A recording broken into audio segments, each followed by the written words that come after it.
ойбай мынадай болып кеттім деп. Жоқ, ол нәрсеге білім міндетті түрде ізденіс керек, білім керек. Сіз сол нәрсені салан алатын кезде, бұрын жолдасыммен жүріп жүрген кезімізде айтады, біздің үйде қазан бар.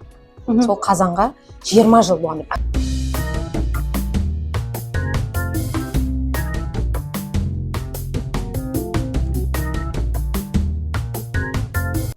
Барлықтарыңызға сәлем. Бүгінгі шығарылымда 1001 кәсіп подкасты Қазалы ауданындағы алғашқы шығарылым. Бүгін бізде екінші кейіпкеріміз қазалылық блогер және Мәди Қазалы тұрмыстық химия сататын дүкеннің негізін қалаушысы Мира Арстанбаева. Қош келдіңіз. Мен бір айта кеткім келіп тұр. Осы ең баста біз 1001 кәсіпті ойластырып жатқан кезде жобаны, сол кезде бірінші кейіпкер қылып кімді шақырамыз деп ойластырып ақылдастық. Сол кезде бірден сізді есіме алдым да, білмеймін не екенін, өзім блогер ретінде сізді қараймын да, басқа ешкімді көрмейді екенмін. Сөйтіп сіздің блогта маркетингті де көремін, лайфстайл да болады, ол жерде саяхат та болады, лайфхактар көп, кәдімгідей пайдалы блогты көремін. Сұрақтарымызға көшсек, біздің бірінші сұрағымыз ол жалпы өзіңіз туралы айтып кетсеңіз. Жеке басыңыз, мамандығыңыз, отбасы туралы. Өзімнен де жеке басым, өзім мұғаліммін. Негізгі не мұғалім, ағылшын пәнінің мұғалімі. 6 жыл жұмыс жасадым осы салада, мұғалімде. Содан кейін барып, қалай айтамын, енемнің несімен шықтық енді бұл неден. Сөйтіп бала босанып, үйде отырдым, отқаннан кейін бір кәсіп жасау керек қой енді. Үйде отыра берген тағы болмайды, жаңағыдай айтады ғой. Сосын осы шаштаразда аштым, Мәдиден. Мәдиден бұрын мен шаштаразда 13 жыл шаштаразда жұмыс істедім. Мектепте 6 жыл жұмыс істеп шыққаннан кейін, оның арасында декретім бар еді, 6 жылдың толық 6 жыл жұмыс істеген жоқпын. 13 жыл шаштаразда жұмыс істедім. Сол шаштараздан шығып барып, соң менде бір ой келді. Мен 40 жасқа шейін мен шашты істеп тұра беремін ба деген, кәсіп ашайын ба деген нәрсе келді. Басқа бір салаға қарай ауысайын деген. Сонымен сөйтіп жүремін де, осы тағы да енемнің несі ғой енді бәрі. Сол кісі осындай ашып берейін, әйтеуір халық, бүткіл халықтың пайдаланатын нәрсе істеді ғой. Тұрмыстық затқа керекті зат. Әйтеуір біреу болмаса флорида, біреу пайдаланады деген сияқты. Порошокты алады, әр әйелге тұрмысқа қажет зат деп. Сонымен осы кәсіпті аштым. Жақсы. Отбасыңыз туралы айтып кетсеңіз. Отбасында тұрмыс құрғанмын. Көп балалы анасыз. Көп балалы ана, 4 бала бар енді. Осы жұмыс ішінде осы жұмыс жасаймын. Ата енем енді осы 4 жыл бұрын марқұм қайтыс болып кетті. Атаммен осылай тұрамыз. Екінші сұрақ, бізде жалпы сіз енді мұғалім болып жасадым деп жатсыз ғой. Енді мемлекеттік жұмысты да көрдіңіз, кәсіпті де көріп жатсыз. Енді екеуінің айырмашылығы қалай сіздің көзқараспен? Екеуінің айырмашылығы негізі мен өзім былайынша келіп айтқанда мемлекеттік жұмыс жақсы көремін. Байқағанда. Өйткені орта енді қай жерде де орта болады. Орта болады, бірақ қанша жұмыстың ортасы қанша деген бөлек. Сіз азында қай жаққа барам дегенде өзіңізге байланысты, тұрып киіну, әдемілену, қарану деген. Сіз қай жұмысты болғанда да солай не істеу керек. Бірақ мемлекеттік жұмысқа өзім кішкене жақын, соған қарай. Жауапкершілік болады. Сол жаққа қарай. Екеуін бірақ не дейді жаңағы, кәсіпте береке бар дейді ғой. Ол да енді қазір бұл жұмысымды өте жақсы көремін. Берекенің жұмысымды өзім қатты жақсы көремін. Не дейді жаңағы, қай нәрсені де өзің сүйіп жасасаң, не нәрсенде жемісі болады. Қай затында жемісі болады. Ауданға енді қызмет етіп отырған сіздің кәсібіңіз туралы айтып кетсеңіз, толық. Ауданға. Енді менің халыққа, сіз енді тұрмыстық химия сатып жатырсыз, ол бір тағы ақпарат та беріп жатырсыз деп ойлаймын. Көп адам мысалы сондай лайфхак айтатын жер таппайды да, көп адам бізде. Мен соны байқап қалдым, сіз ана Мира апай айтыпты, мынандай істеп көр деп жатыр. Біздің үйде де бар, сондай жеңгем бар, тәтем бар. Сол туралы айтып кетсеңіз.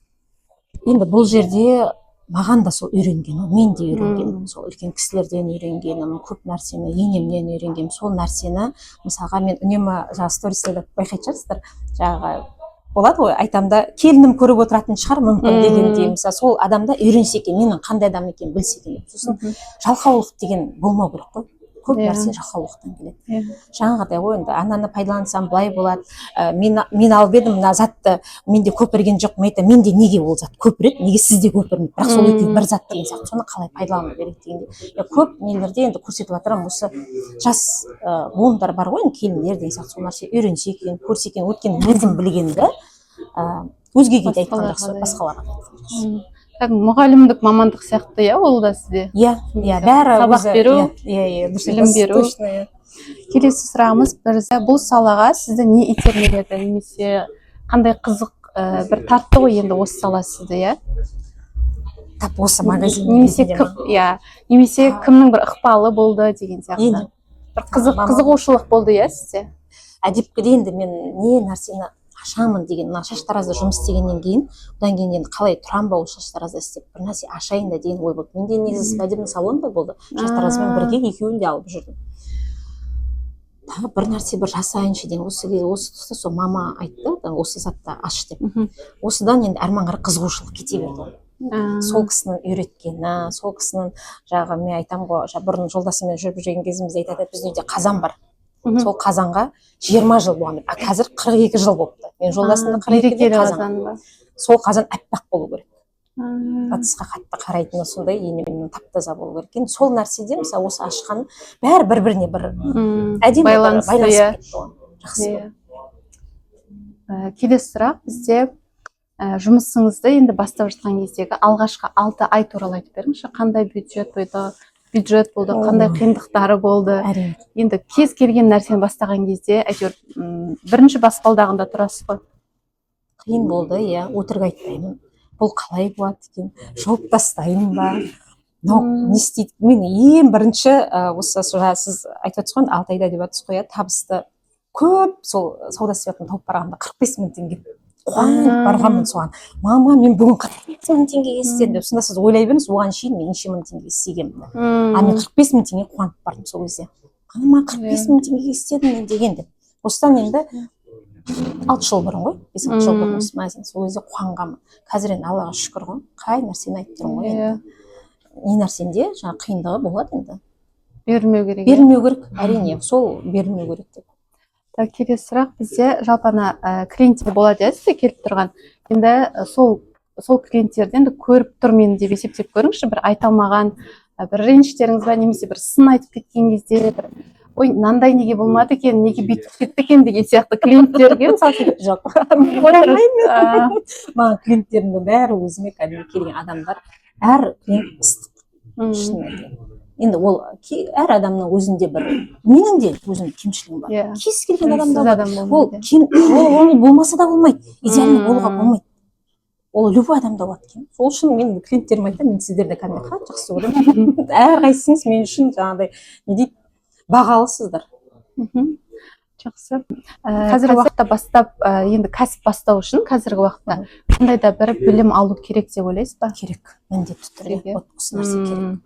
Кейбіреулер білімсіз бастап кетеді. Кейбір блогерлерді естиміз, 3000 теңге алып едім, 4000 теңге алдында бүйтіп салып едім, ойбай, мынадай болып кеттім деп. Жоқ, ол нәрсеге білім міндетті түрде ізденіс керек, білім керек. Сіз сол нәрсені салан алатын кезде, сол зерттеу керек.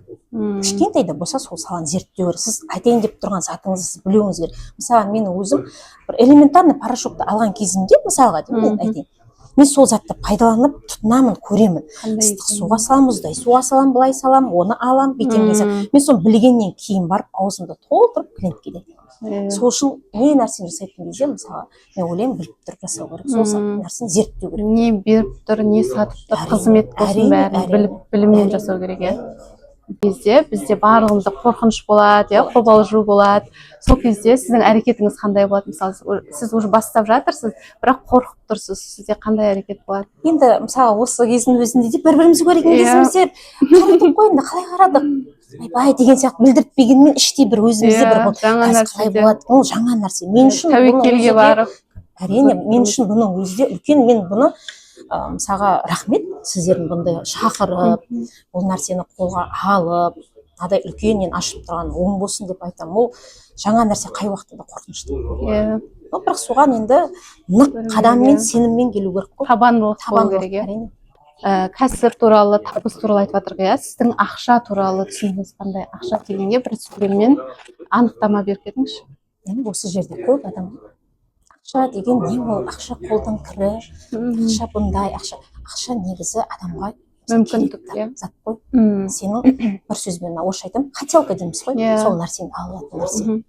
Әрине ақшамен не қылмайтын зат та бар. Фанат болып кетпеу керек, иә. Қажеттілік ретінде. Баланс тастау керек та. Екі нәрсені баланс тастау керек деп түсінемін. Сіз ол нәрсе болмай, ой, ақша қолдың кірі керек емес, ақшасы бұндай деген болмайды. Ол нәрсе екі нәрсені тепе-теңдікте ұстау. Өзіңіздің кәсібіңізге сипаттама беріп кетсеңіз, жалпы адресі қандай, атауы қандай деген сияқты. Жаңадан көріп жатқан көрермендер болатын шығар. Осының өзінде де мен мысалға бұрынғы парақшам жабылып қалғаннан кейін жаңа парақшамды мысалға аштым. Осы жерде бір айтып кетейінші. Сол парақша мен қатты қиналғаным ол өтірік емес. Рас, кәдімгідей бір ішімде бір түрлі бір сезім болды. Қанша еңбек бар ғой десеңізші. Ол жерде қанша еңбек бар. Мысалы, бір түрлі бір нем болды. Содан кейін бір Алланың маған өзі не қылып тұрған шығар дедім. Осы меніңше.